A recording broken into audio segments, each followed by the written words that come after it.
start winding down markets though for today. It was a bit of a U-turn today. At one point of time, getting into closing bell, we were up close to 50 points. We're going to go home with a cut of close to around 50 points. The problem pocket today was the Nifty Bank. That from being up more than 150 points, well, that goes home with a cut of around 200 points. The auto stocks as well, they were a little bit sketchy today. The brakes were applied out there. Eicher Motors and Bajaj Auto, both of them did end in the red. And Bharti Airtel, another heavier weight on the index, well, that one as well went home with a cut of around 2%. HDFC Bank was down close to around 1%. It's not the quantum of the fall, it's the way it did a U-turn in today. In terms of stocks that did well, some of these FMCG names, Nestle was up close to 3% in trade today. Coal India continues to find favor, so that was up 1.5%. And ITC held one end up close to around 1%. So the Midcap index closes with a gain of 0.5%, off from the session highs, but still closing smartly. The advanced decline ratio in favor of the gaining side, two stocks gaining for one in the red.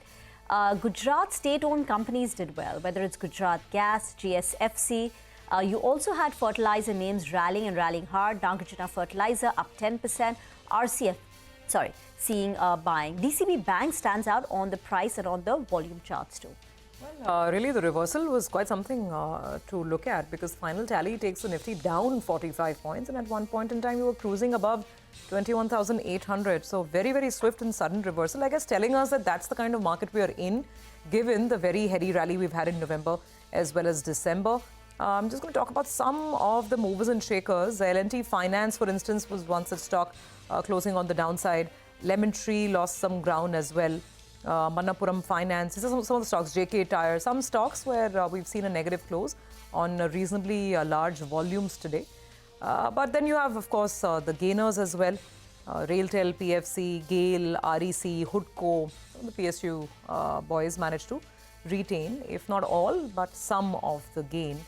The final tally as we're closing out, the bell goes 46 down on the Nifty, and a whole 0.5% down on the Bank Nifty, and that continues to be a bit of a sore spot for the market. First day of the new year, Bank Nifty has, you can say, been a little disappointing with that sort of a fall. Well, in any case, that's curtains on the 1st of January 2024.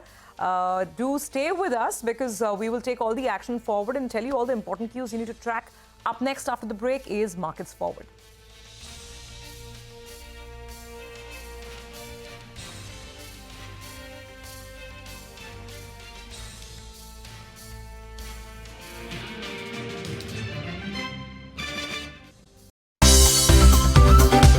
Well, thanks so much for tuning in to CNBC TV18. Make sure you follow us and stay updated on all our social media platforms.